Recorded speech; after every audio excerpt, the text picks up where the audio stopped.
one is fostering friendship with all nations, maintaining neutrality, because when it comes to Israel, it's like a red line for us, which are part of the Muslim Ummah, which are part of the OIC, which are sort of friendly neighbor countries. Israel doesn't want mediation. Israel is not interested in mediation. Israel wants total destruction of the Iranian government, people, country, whatever. So basically, it's Israel's agenda which it wants pushed and is using the United States to do it, because we feel that we also need our own security. But they did attack the US bases. They did not attack any kind of, at least I don't know about it, they did not attack any school or hospital or university or any place where the people of those countries would have died. Whenever you have an enemy, the enemy tries to find your fault lines. The enemy tries to find your weaknesses. Why didn't Saudi Arabia come to our assistance?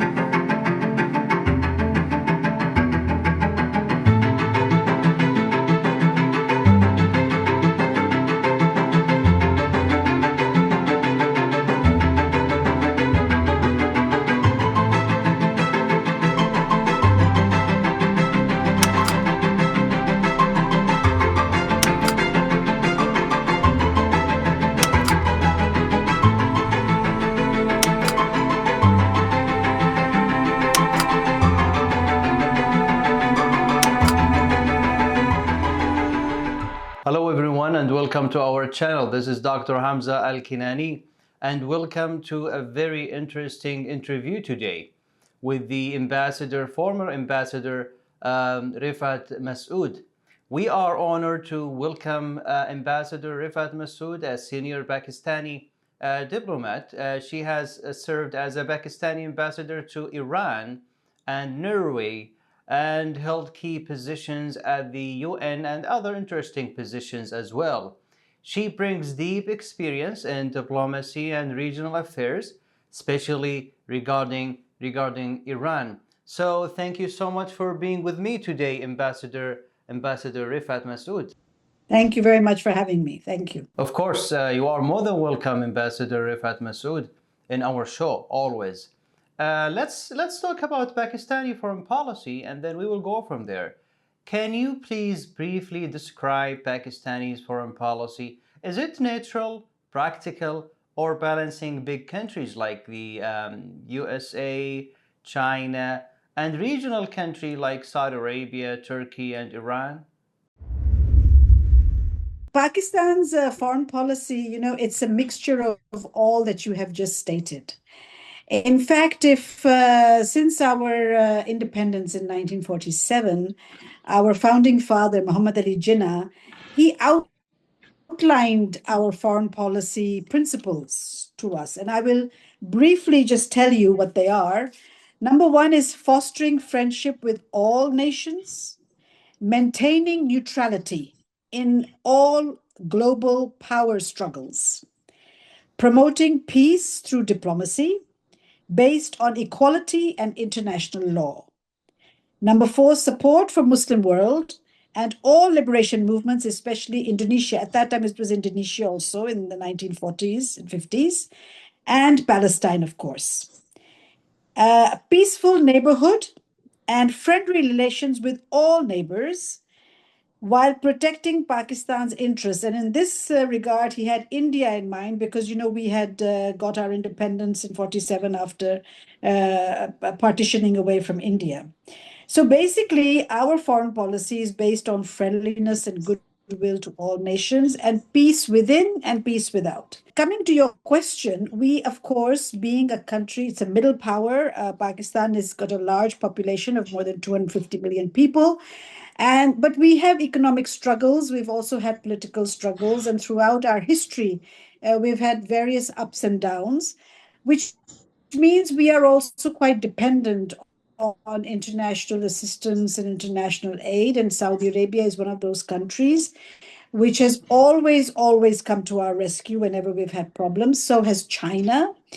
And with Iran, we have a special relationship because we share not only a 1,000-kilometer long border, but we also share a common religion, common language, common ethnicity, and a common cultural heritage.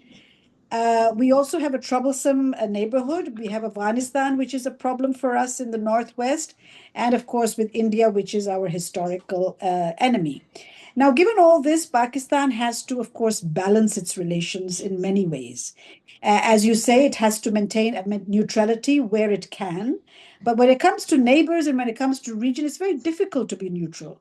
Because especially if you recall a few years ago when Saudi Arabia and Iran were having problems in their relations, Pakistan actually came in to mediate and to help both countries come together. We were one of the mediators along with Iraq and Oman and Qatar. And of course, finally, China came in and, the agreement between Saudi Arabia and Iran came into being. So Pakistan tries to play a part as much as it can, given its weak economy and given its geographical position, to play the role of a mediator, to play the role of a facilitator, and to try and keep all our Muslim countries, all the West Asian countries in harmony. Of course, it is very difficult to do that, especially in the given circumstances. But I think that we have been successful, more or less. We have been successful in trying to maintain a neutral voice, at the same time be pragmatic, and also try to bring countries together, which we are doing at the moment as well, as you well know. Based on what you said, Ambassador Rifat Masood, I want to ask you about Pakistan's position on the Iran conflict. What is Pakistan's position on the war with Iran and U.S.-Israeli strikes? Could Pakistan's stance change if the war expands to ground troops? Well, Pakistan has a very principled position. I outlined the principles that were given by our founding father, Muhammad Ali Jinnah, and Palestine is a core principle for Pakistan, and we stand up for the rights of the Palestinian people. That, of course, includes the fact that we do not recognize Israel.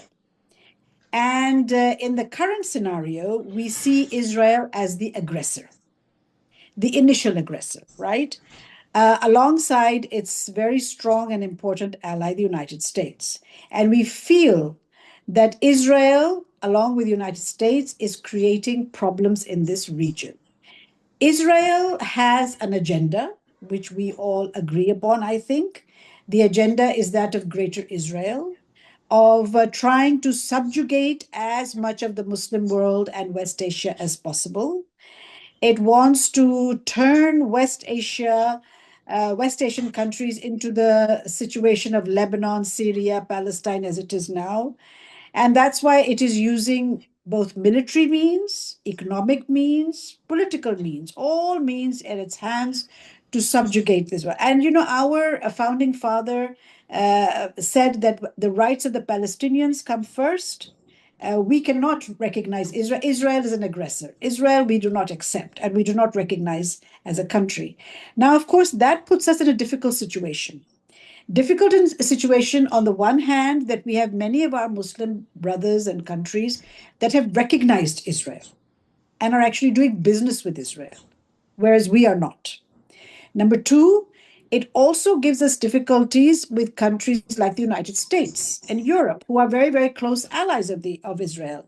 And we have to balance our relations vis-a-vis the US, because when it comes to Israel, it's like a red line for us, right? We say, no, we cannot accept the dominance, the hegemony, the control of Israel over any of its neighbors, right? That, of course, brings us to the current scenario, whereas we have our country, if you recall, was one of the first to condemn the US-Israeli aggression on Iran, albeit Israel was the initial aggressor, and both times, this was back in June last year, and of course now in February again. Both times it was Israel and the United States who led the aggression, who started the war, let's put it that way. And of course, it had a very severe repercussion because Iran retaliated.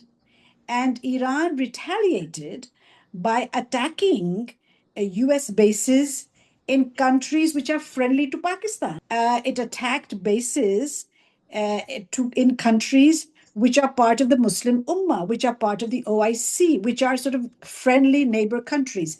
So that, of course, put us at a very, very difficult situation. Because on the one hand, we condemned the Israeli US attack.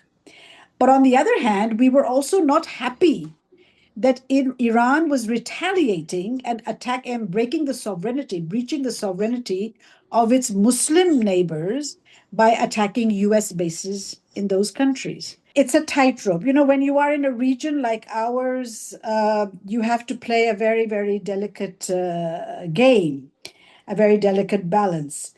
We did try to calm down the strong feelings that the Gulf countries had, rightly so, because obviously they felt that they were under attack.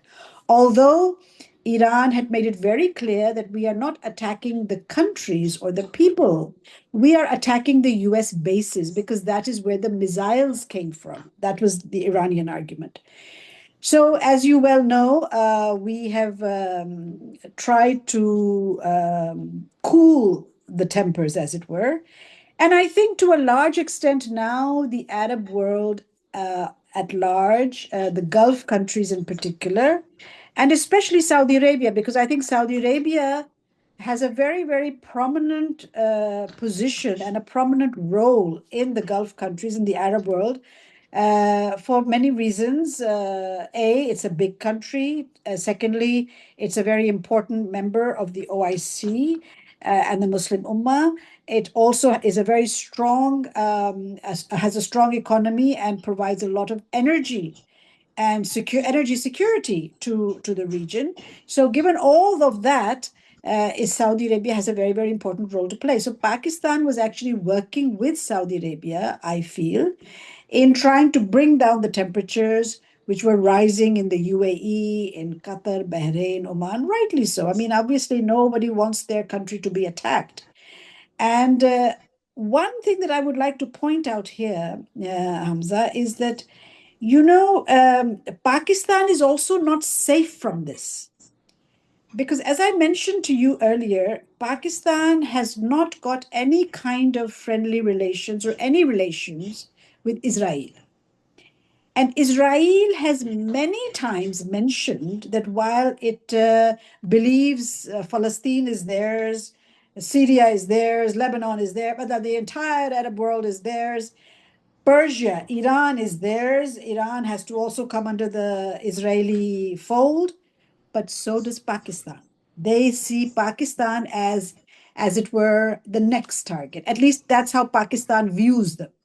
That, after Israel has achieved its agenda, this dangerous, very dangerous agenda of so-called conquering the West Asian countries and the Arab countries, then it will look to Pakistan, it will look to Turkey, and this is very dangerous for Pakistan. So, and because we have this very long border with Iran, and mind you, our border with Iran has also not been stable historically. Historically, this border has also been subjected to a lot of terrorist activities from both sides. So for Pakistan, it was a double-edged sword because, we were thinking that if Israel succeeds in getting all these countries under its control and of neutralizing Iran, we could be the next target. And it would be very, very difficult.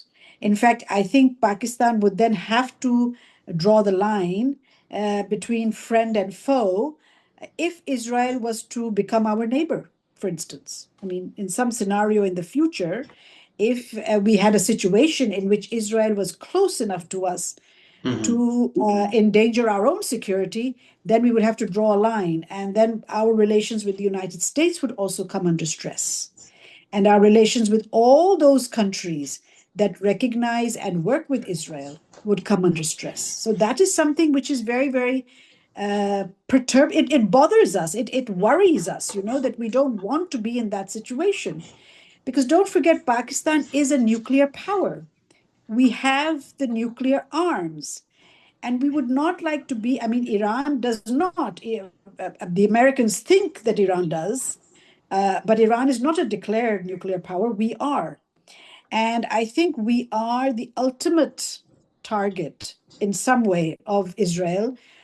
I feel, and I'm not speaking now as a diplomat, but this is my personal opinion, I feel that our nuclear program, Pakistan's nuclear program, which has been given this name Islamic bomb, which I think is so wrong. I think you should not attach any religion to a bomb. Bombs are destructive elements. Bombs are meant to destroy and kill people. Religions do not. Religions are meant for peace.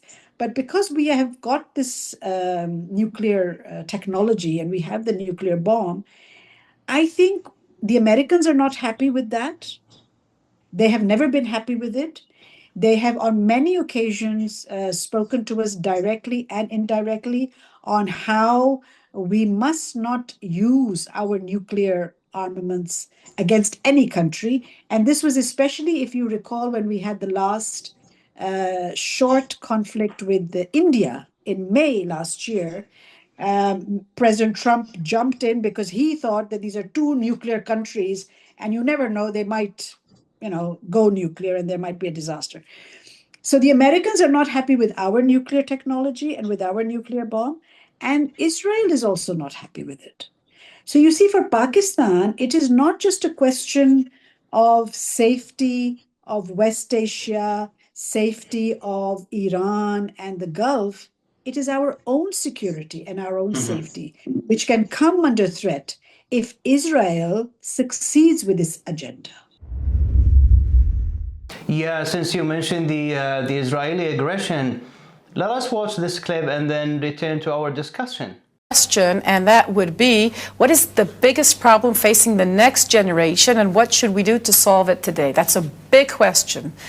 Let's see if you can try and give us. I just gave the answer. I said that the greatest mission that we have is to prevent a militant Islamic regime from meeting up with nuclear weapons, or from nuclear weapons meeting up with a militant Islamic regime. The first is called Iran. The second is called Pakistan, or more specifically, a Taliban takeover of Pakistan. Because if these radical regimes have nuclear weapons, they will not obey the rules that have been obeyed in the last almost 7 decades, and they can threaten our world. So the first thing is to stop them from getting these weapons. That's mission number 1. And mission number... So, Ambassador, my question is, might Pakistan support Iran directly? Does it feel at risk after Iran, especially considering Netanyahu's remarks?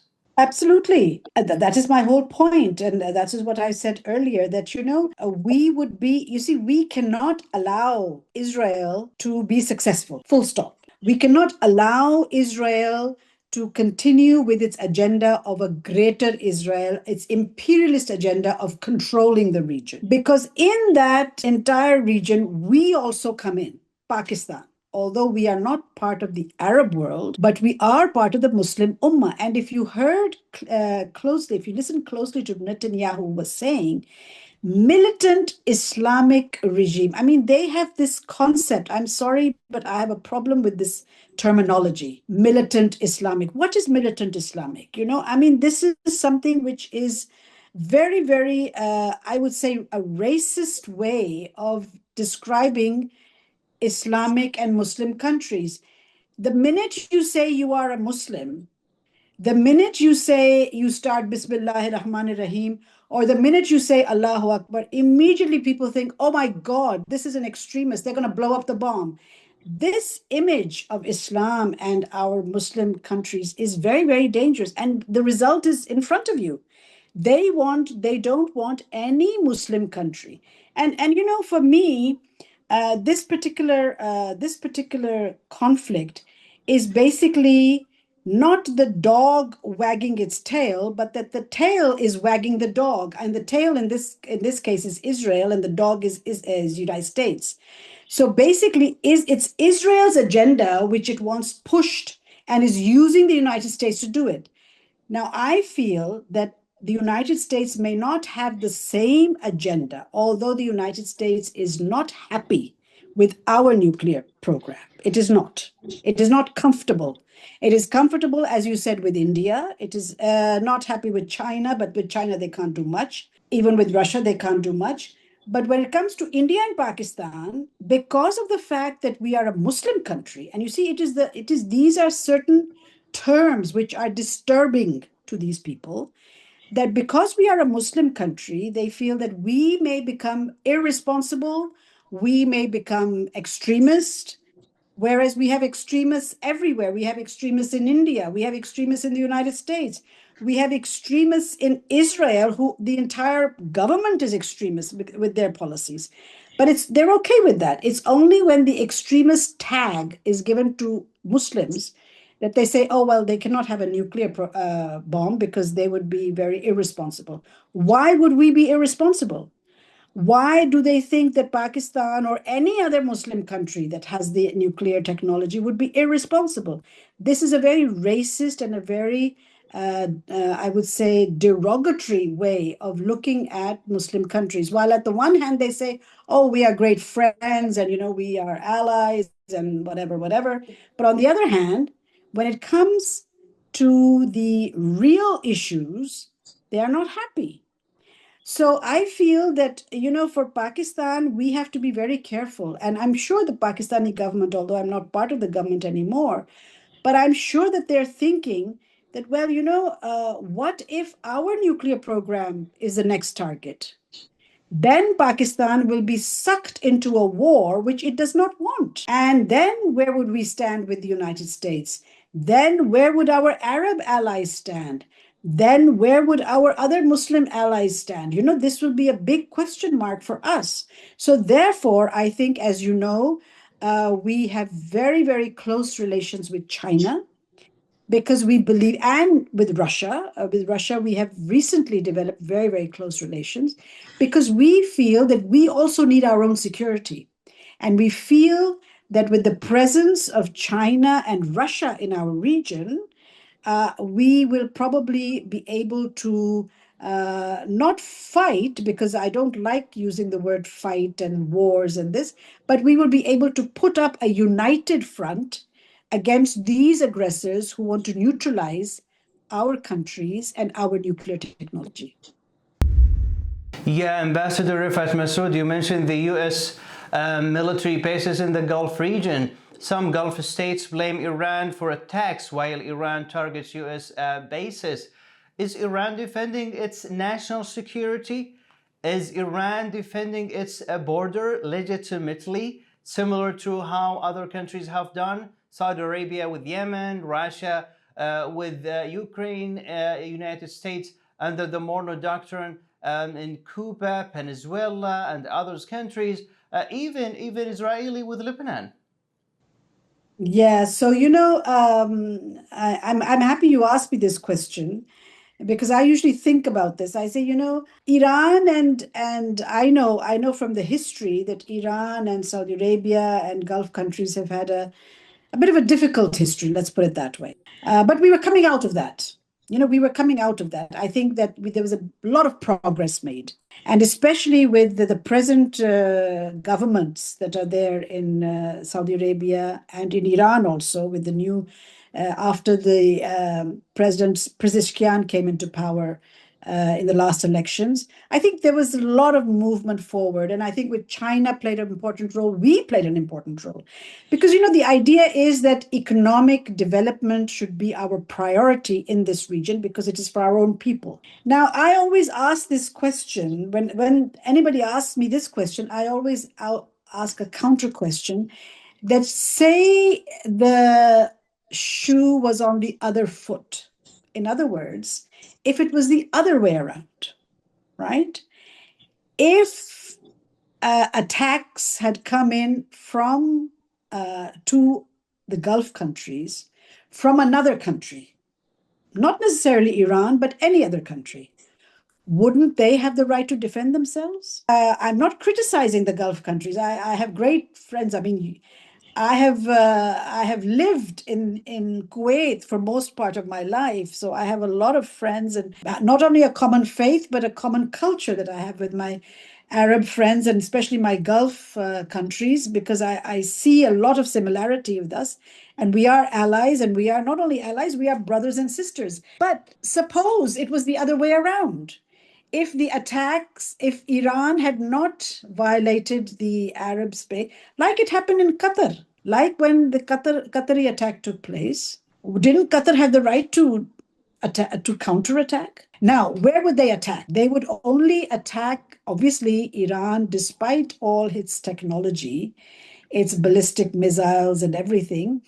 It does not have the technology, I think. I'm not sure. I don't know much about Iran's military prowess. It's been proven that they are very strong militarily because they have been fighting the United States and Israel for more than a month. But I don't think Iran has the kind of ballistic missile that would go to attack New York, for instance. That they could attack this, the thing that they could do is attack Israel, which is their ally, U.S. ally, and they have been doing that. They would then look for U.S. assets in the region, and that's what they would attack. I don't condone the Iranian attack and the violation of this airspace of my Gulf brothers and sisters by Iran. But they did attack the US bases. They did not attack school or hospital or university or any place where the people of those countries would have died. They attacked, their targets were the Americans, the United States, because those were the aggressors. This can escalate. This can become much bigger. And that is why it is important for us to be rational. And I'm glad that, the Saudis and the other Arab countries, they got together with Pakistan, that how do we deal with this situation? Okay, we have these bases. Of course, my question to my Arab friends would be, what good are those bases to you if they're not protecting you? I mean, those US bases that you have in Kuwait and Saudi Arabia and Qatar and Bahrain and all these countries, what use is having bases of these countries when they are not going to help protect you? And the United States never. I mean, I think this is something that we have to understand. Pakistan has suffered many, many times, and you know the history. Many, many times, although the United States has called us its ally, yet United States has really, really been very, very harsh to us, and we have suffered under the hands of United States sanctions, United States attacks, many, many times in our history. So you should learn your lesson from us, that when the United States says you are a friend, why does the United States call you its friend? It calls you its friend because it wants to get your assistance, your help in attacking its enemy. So then your question is, who is the US enemy? The US's enemy is not Israel. The US's enemy is Iran. The US's enemy is any Muslim country which it considers is extremist. And extremist in quotations, because I don't consider any Muslim country an extremist. China is not a friend of the United States. Pakistan is a question mark when it comes to the United States. So my Arab friends, my Gulf friends should ask themselves this question, that why does the United States want to have bases in our countries? Does it want to use us against our own friends, which it has been doing? So this is a question mark. This is a question that we should all be asking and also trying to answer. Because I think that at the moment, although the Israeli agenda, and I hope and pray to Almighty Allah that it is never, ever successful in its agenda, but I think in one thing, the United States and Israel have been successful, and that has been in dividing the Muslim countries. They have made us question each other. They have made us into almost enemies. No statement has come out from the Muslim Ummah or from the OIC condemning the Israeli and US aggression, but a lot of statements have come out in which they have said to Iran, why have you violated our sovereignty? Why have you attacked Gulf countries? This is creating division within the Muslim Ummah. They have managed to do that. And it is very, very unfortunate for us that this has happened. And we have fallen into a trap, I think. Yes, totally agree, Ambassador Rifat Masood. Israel has succeeded in implementing divide and conquer policy among Muslim Ummah. Let's switching gear here, talking about the Strait of Hormuz. How does the closure of the Strait of Hormuz affect Pakistani's security and economy? This is something I think that we were all dreading. We were hoping that this wouldn't happen. But I think the directions were all clear that this would happen. And as you know, Pakistan, we are a poor country. We have a very weak economy.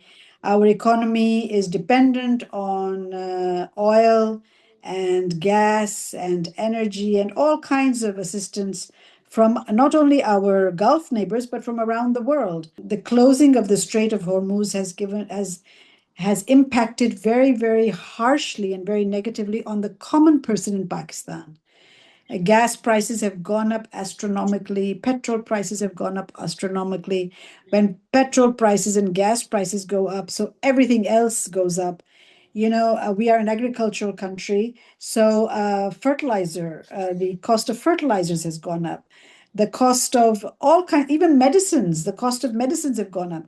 So for a country like Pakistan, this is something which is very, very painful. We are grateful to Iran that they have allowed our ships to come and go, but that's not enough. You see, how much can our ships come and go? We want the international trade to commence again from the Strait of Hormuz because it is impacting not our security so much, but our economy a great deal. And the poor people of Pakistan are suffering more and more. Just now they have announced that schools were closed in Pakistan till tomorrow. Tomorrow they reopen after the Eid holidays, and so they extended the holidays because they were trying to save energy. And now there's a rumor going on, I don't know if it's true or not, that on weekends they're going to try and close many of the markets so that they're able to save energy. Because although petrol is available, it's available at very high rates, but gas is not available. Gas is very difficult to come by. So, the closure of the Straits of Hormuz has very negatively impacted all the economies of not only the region, but the entire world. And Pakistan has suffered greatly because of it, because, we have a problem on our east also. On our east, we have India. And we have no trade relations with India. So we cannot even depend on them. China, of course, is a very old and reliable friend, and they have been helping us out, as has your home country. But when the waterways are closed, when the gateways are closed, of course, the challenge is much bigger. And I'm hoping that this recent meetings that we had in Islamabad, and now, our foreign minister was in China today, and he had a very good meeting with President Xi and the Foreign Minister Wang. And hopefully, we will try to come to a closure of this because those Straits of Hormuz have to open up.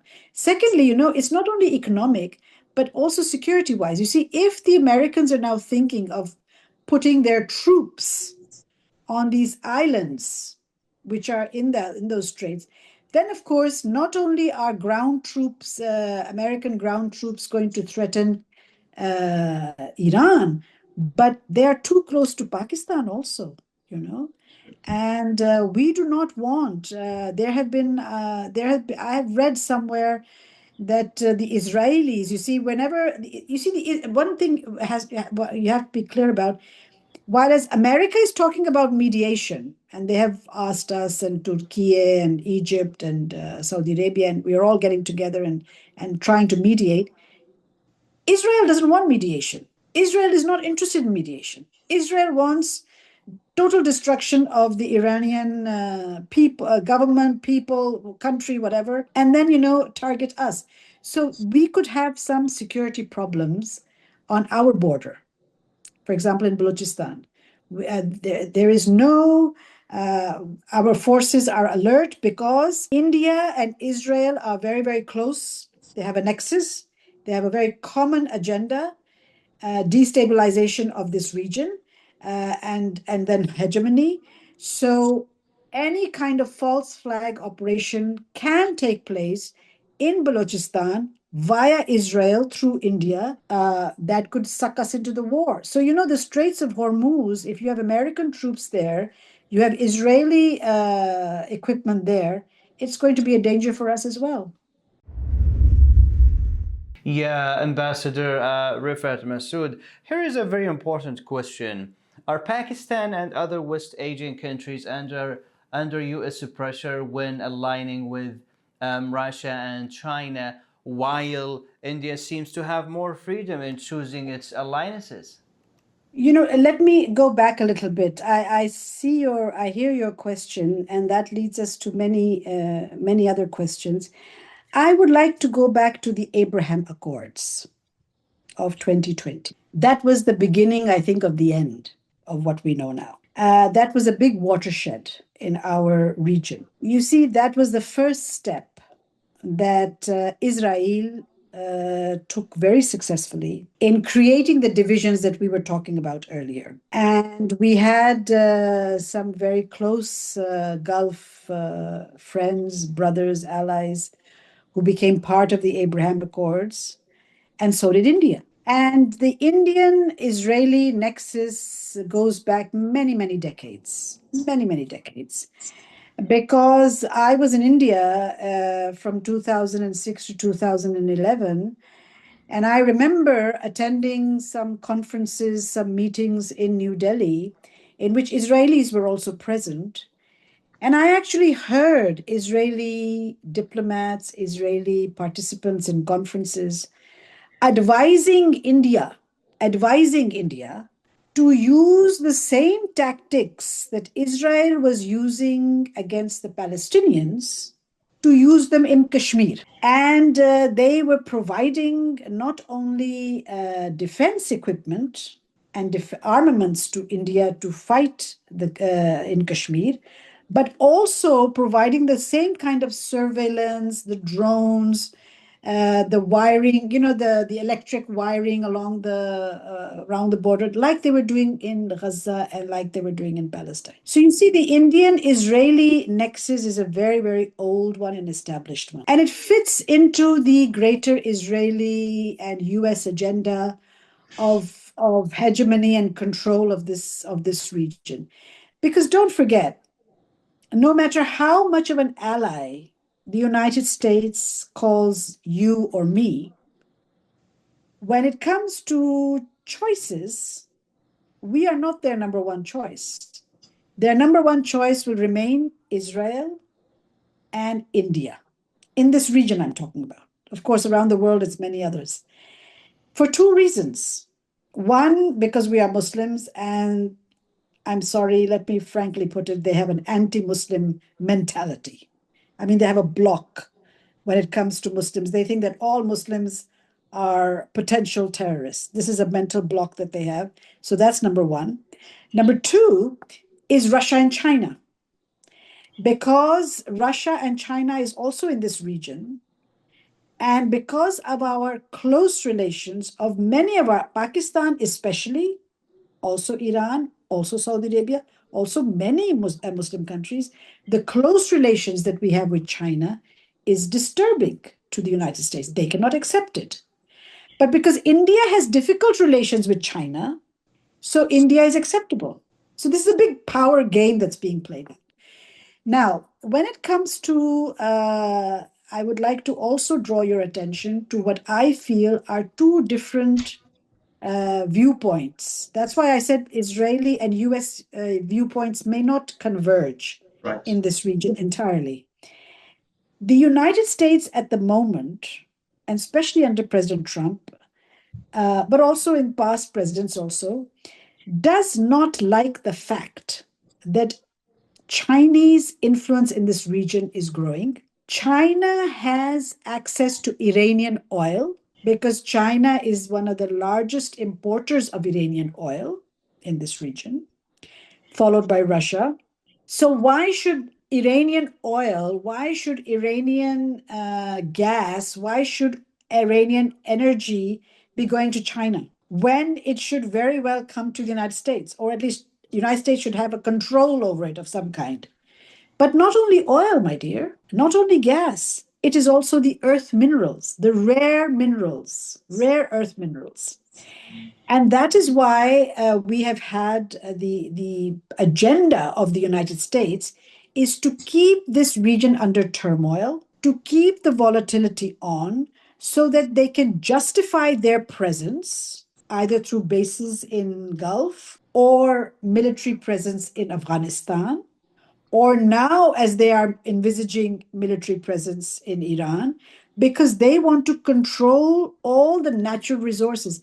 Now, you see, why has the United States all of a sudden fallen in love again with Pakistan? Why? Because of the rare minerals that we have in Balochistan. There was a think tank conference in Islamabad, and an American told me directly, he said, you know, Madam Ambassador, the copper that you have in Balochistan is like the oil in Saudi Arabia. It is so precious. And I looked at him and I said, thank you, but it is Pakistani copper, and Pakistan should decide what to do with it.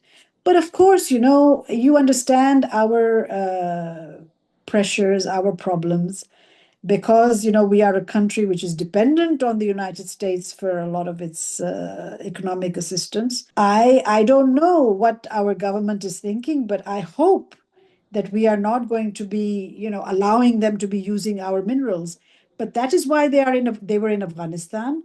That is why they want to be in Iran. That is why they want to be in Pakistan, and that's why they want to be in this region, because of the earth minerals that we have. So you see, American agenda is economic, money. It's all capitalist, money oriented, that we want control over this. Just like they want control over Venezuelan oil, they want control in Greenland, they want control everywhere where there is some minerals, they want control. Israeli agenda is different. Israeli agenda is, you know, we're building that third temple. It's going to be Yahud versus Muslims. We have to take over this place. And India is supporting the Israeli agenda. So Pakistan is actually, you know, in a situation where we are dependent on China, we are dependent on our Gulf countries for our own security also. And we feel that by working with China that can provide a gap, that is the only country, I think, powerful enough at the moment to counter the United States. And we feel that to have them as a guarantor, it would bring security in this region. So that is why China helped Saudi Arabia and Iran to get together. You know, that was a very important, because China also wants to have markets. China has its own economic agenda. China wants to spread. It's got its BRI, its economic agenda, its you know, trade. It's trading with as far away as Africa, because it wants to develop its own powerhouse, economic powerhouse, and it needs the oil. It needs the oil from the Gulf as well as the energy from Iran. And it felt, I think it had it came across very progressive mindset both in Saudi Arabia and in Iran, who wanted to bury the past and say, okay, let's move ahead towards economic prosperity. So China played the role of bringing these two countries together. Now, this was a red flag for the United States. When Saudi Arabia and Iran signed the agreement, when Iran and China signed the agreement of more than $400 billion of investment, Chinese, Pakistani close relations, and then Russia also becoming close and friendly. Don't forget, in the Ukraine war, we all took a very neutral position. You remember? The Saudis wanted Gulf countries to increase their oil production, you know, to offset the Russians, But you didn't do that. You kept a neutral position. So Russian presence, the Russian influence, the Russian friendship in this region, the solidarity with China, this is not acceptable to the West. And this will mean that the Muslim countries will have the choice of looking for another partner aside from the United States, because traditionally we have all of us have been looking to the United States. So we have now this choice of looking to China and Russia. So therefore, here for the Americans, it was they said this cannot happen. And of course, the Israeli occupation of these countries, not only Palestine, but the volatility in Syria and Lebanon, and then its attacks on Iran, gave it the opportunity to come in itself as well. Ambassador Rifat Masood, before we talk about the Islamabad meeting, let us watch this video and then return to our discussion. Talking and that he has been encouraging you to do certain things related to Iran. Can you share? Well, he's a warrior. He does. Yeah, he's a warrior. He's fighting with us, by the way. Saudi Arabia has been excellent, and UAE, excellent. And I will tell you, Qatar, incredible.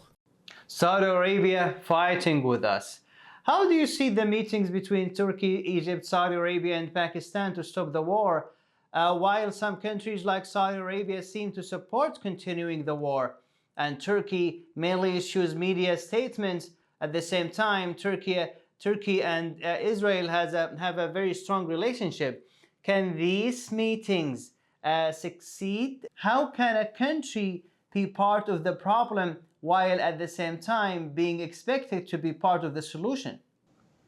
There's always a public face and then there's a private face, that we all know in diplomacy, it's like that. So like you're hunting with the hound and running with the hare, basically, that's what it is. It's good for countries. You have to look at this in a bigger picture. It's good to keep all your options open, basically. We are a strong entity. The Ummah itself is very strong, and if I wish, Yared, we were united, but we aren't. And if we were, then we could be a strong entity. And I've always Ambassador, be careful for what you wish for. I know. But I don't know if you know, I'm a member of the OIC Independent Permanent Human Rights Commission. And I was just looking at some emails that had come to me from the commission. We had a meeting on Qatar when the attack on Qatar took place. And I said, there was a time when the Muslim world was so strong, so united. And although it was a long time ago, not so long ago, it's in my lifetime. You also probably know about it, but you're much younger than me, and so you probably were small. But we were able to use oil as a weapon. We were able to use our energy resources as a weapon to bring the Europeans and the Americans to listen to us. This was back in the 70s and 80s, if you remember. And now, we should be using economic sanctions. I said, why cannot we, Pakistan, of course, is not in that position, but I know that my Gulf brothers are. And why cannot we use oil as a sanction, as an economic sanction against Israel? Why can't we do that?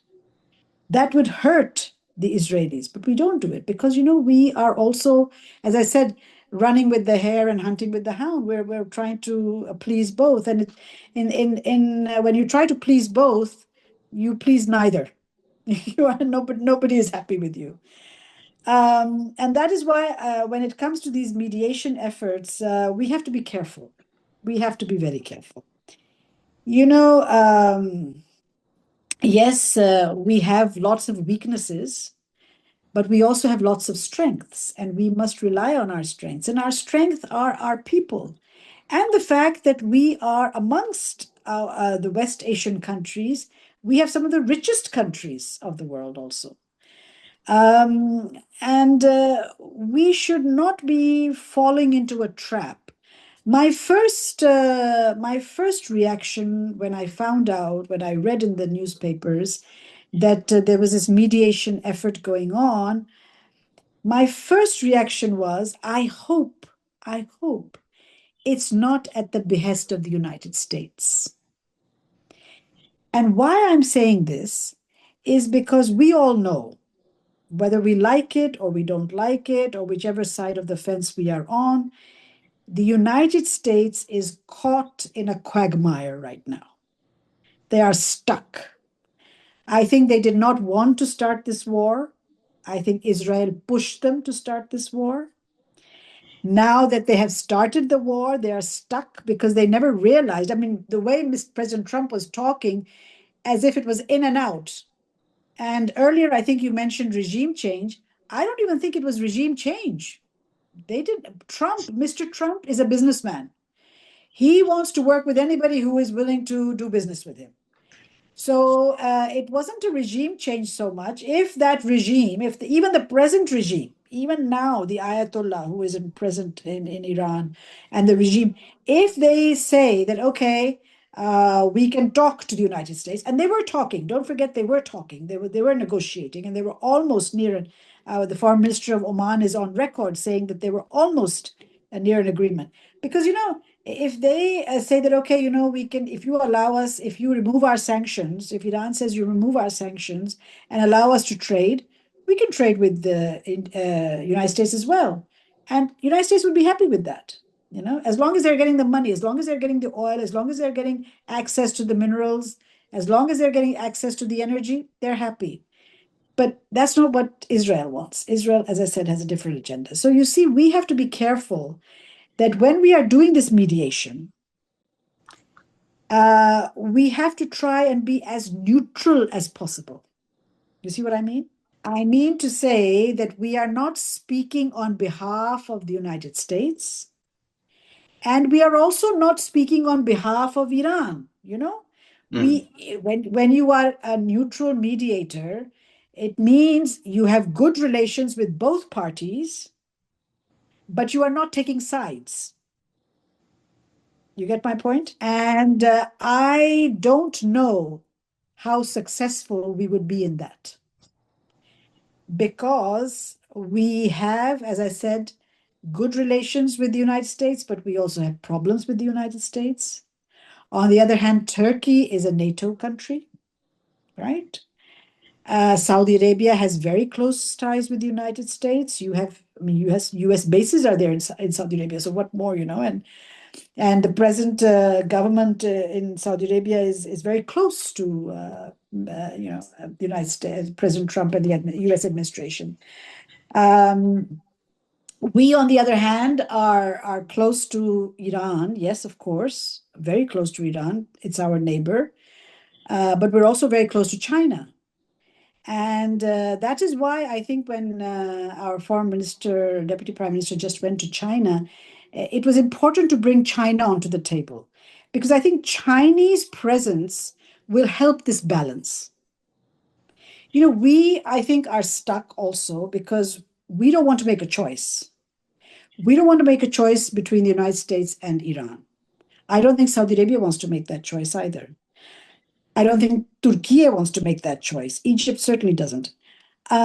So in order to avoid being seen as playing one against the other, the role of China will be very important. And I'm glad that we have China coming in. And I think that the statements that have come out after the meeting with the Prime Minister, Deputy Prime Minister, and the Foreign Minister of China, it's encouraging. I think if China comes in to help us in our mediation, that will be better, rather than leaving it to just the four countries, because the four countries have difficult relations with Iran at some point, but also very good relations with the United States at another point. And it would be difficult for us to balance. I mean, I don't want to be in a situation where we are actually speaking the American language to the Iranians. That would be the end, I think, of peace altogether, because then Iran would consider all of us its enemy, and And that would be disastrous for the region. Yeah, what's your opinion about the Iranian government feedback about the Islamabad meeting?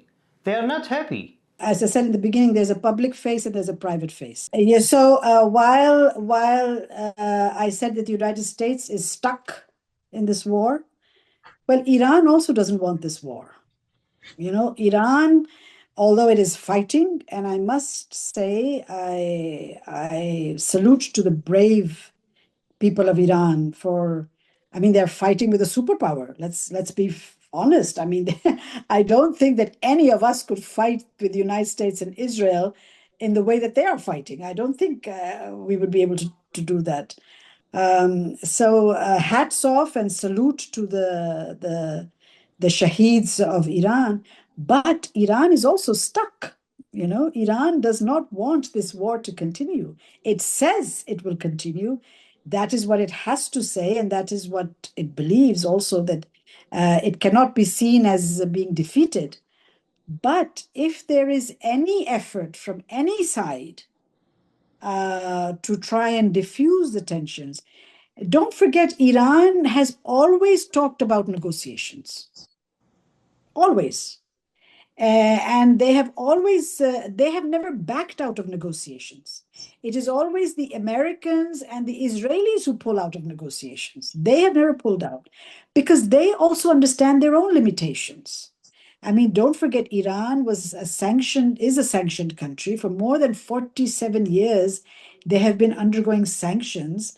Whatever they are fighting with is their indigenous, whatever they have been able to build themselves. But that too is not unlimited. You know, they will come to a stage when they will not be able to fight the way that they are fighting now.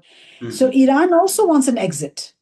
America wants an exit because Trump is not happy to have this war continuing. The only people who want this war to continue are the Israelis.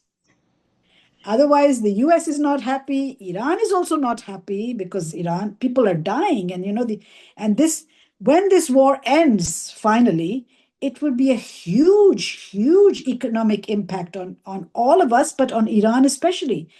Infrastructure destruction, death of people, economic, you know, they will have to rebuild their country.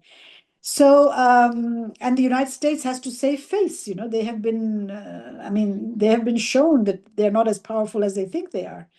So therefore, I think that Iran, although it was unhappy sort of overtly, but I think quietly they are happy that it is happening, that talks are happening, and that there may be a way out, which will be face-saving. The Americans want a victory, the Iranians want a victory. So we have to find a way in which both can there can be face-saving for both countries.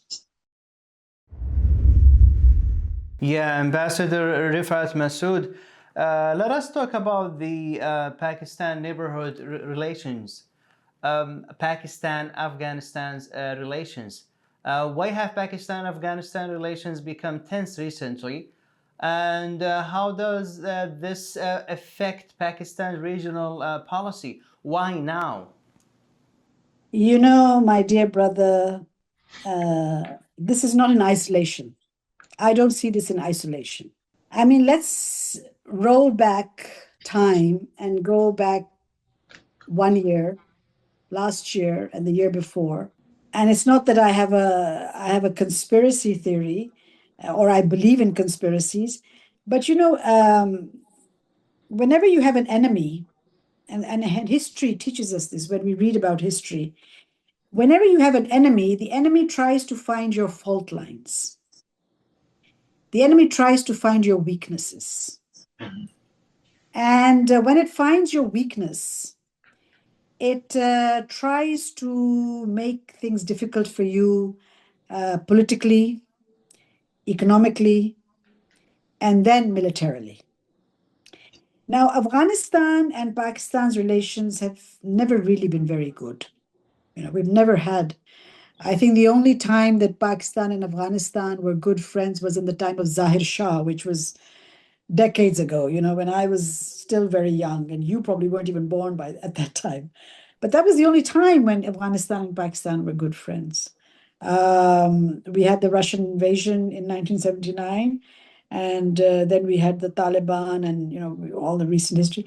But whether it is the Taliban in power or whether it is the democratic government of Afghanistan, which we had in the past with the American and the Western banking, whether they are in power, they were never friends with Pakistan. And Pakistan has always had difficult relations. There is a history to it. It's because of our shared history. It is because of our close ethnicity also. Afghanistan never actually accepted Pakistan's existence because, you see, we were part of India, as you recall, and Afghanistan was the border between India and Russia. The British at that time saw Afghanistan as the buffer between Russia and India. And Afghanistan considers, when our independence took place, it considers that the borders that were drawn between Pakistan and Afghanistan, they are unnatural borders. These borders should not exist. And they've always had ambitions on Pakistani territory. And Pakistan has also been very skeptical about Afghans' relations and Afghans with Pakistan. Now, when you have this kind of weakness, when you have this kind of a fault line in your history, in your geography, then your enemies use it. And therefore, Afghanistan has always been a place of instability. All kinds of terrorist groups have been operating out of Afghanistan. We know that. That is history. But unfortunately, it's continuing. And India has been using the Afghan territory to attack Pakistan. India has also been using Iranian territory, and we have that's why we sometimes have problems with Iran also. So in fact, the problem that happened now with Afghanistan, I don't see it in isolation. I see it as part of this bigger plan, which is now unfolding. And the plan was economic instability in the region, political instability, military interventions, an excuse to bring about a military intervention, use Afghanistan and Pakistan relations as an excuse, use Gulf and Iranian relations as an excuse, use Israeli ambitions as an excuse to enter this region once again. So I myself, when this recent fighting with Afghanistan, between Afghanistan and Pakistan took place, I said, you know, it is a surprise that it should happen now, when we have been having problems with Afghanistan for decades. Why are we fighting now?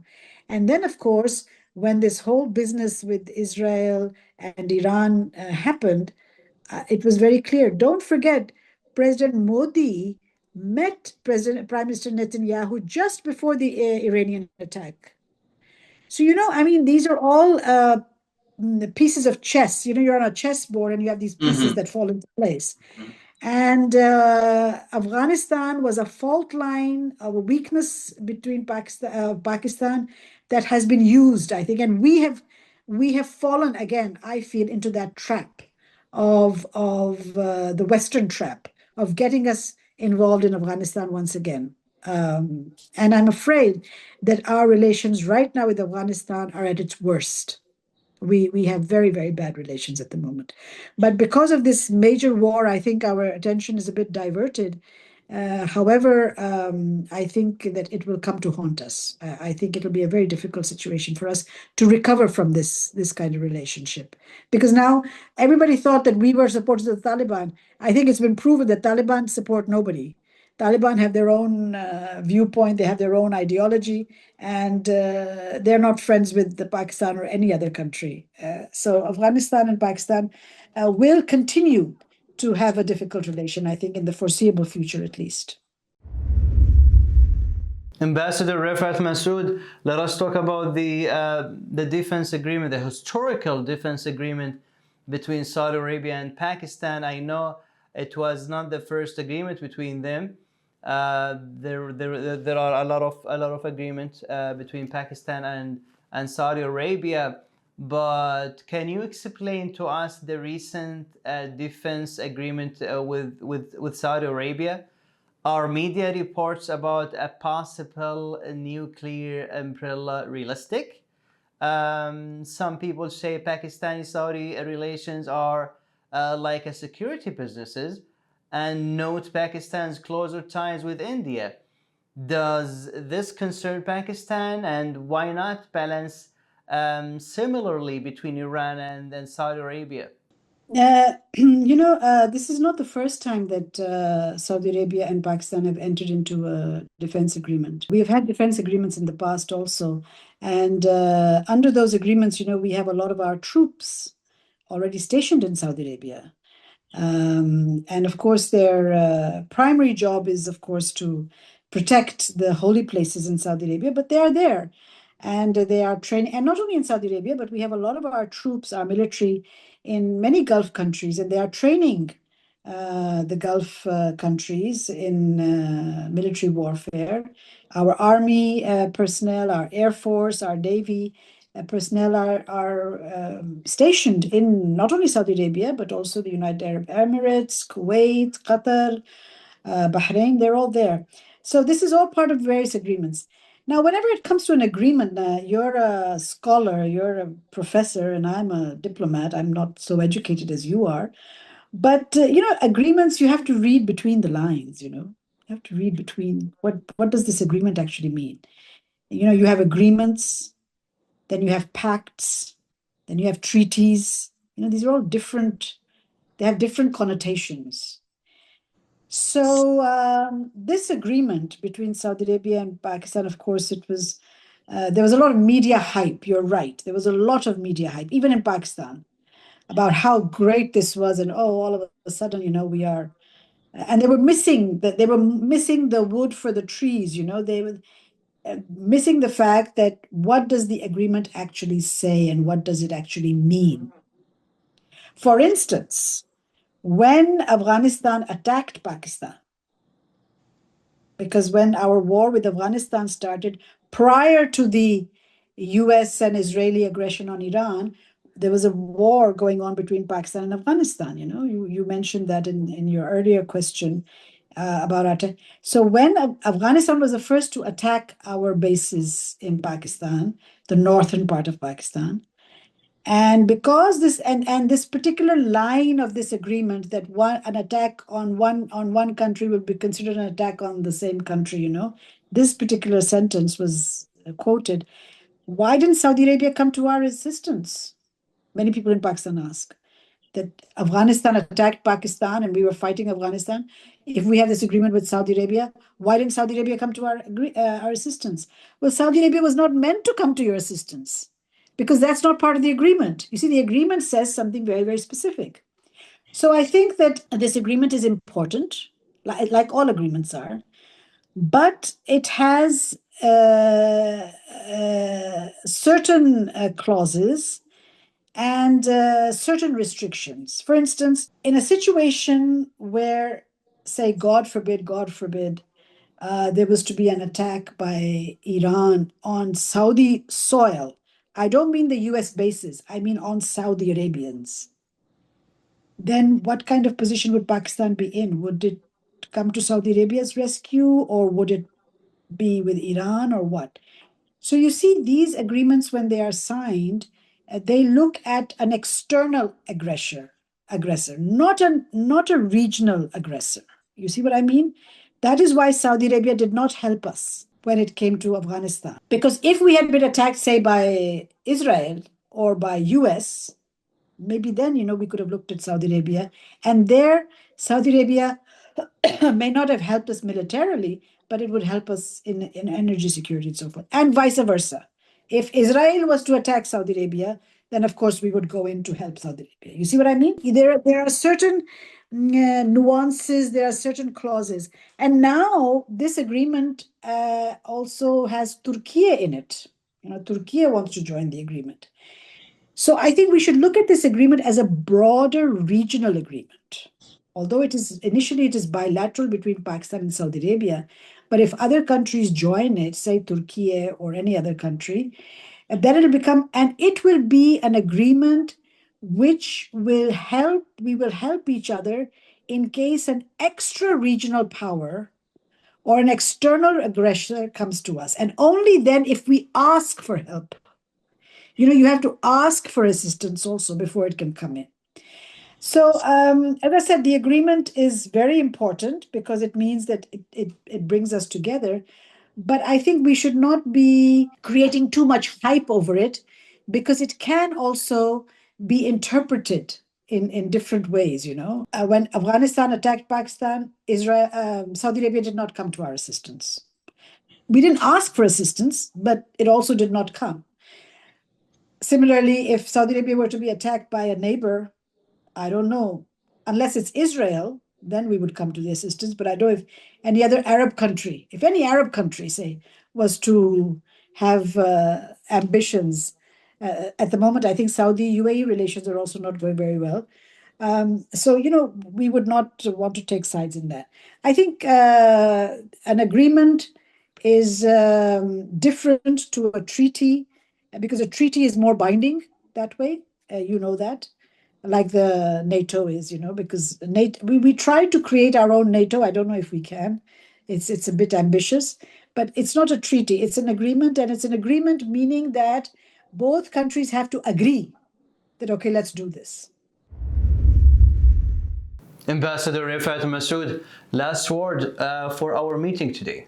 Well, all I would like to say is that, you know, we are in a very, very difficult situation at the moment.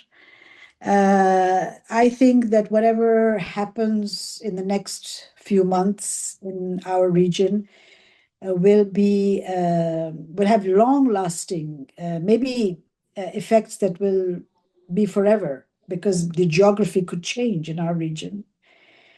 So therefore, I feel that it is very important for regional cooperation and regional organizations like the OIC, like the GCC, like other regional organizations that we have, they have to come into action. We should stop just talking and we should have action. Because most important for us, for our survival, is our region. And if our region is in trouble, if our region is blowing up, we have to put our minds together. We have to be rational and we have to try and resolve the issues ourselves because nobody from outside is going to come and help us. They can help us create divisions. They can help create more problems, but they will never help us to solve our own problems. We have to solve our own problems, and we have to work together in that. Thank you. At the end of our meeting today, we would like to thank you, Ambassador Rifat Masood, for your time and for your generosity. Thank you so much for being with us today. Thank you. Thank you very much, Hamza. Thank you. Thank you. Thanks to you also, dear followers, for your time. Until we meet again, here's Hamza Alkinani to enrich the mind, not to arouse emotions. Thank you.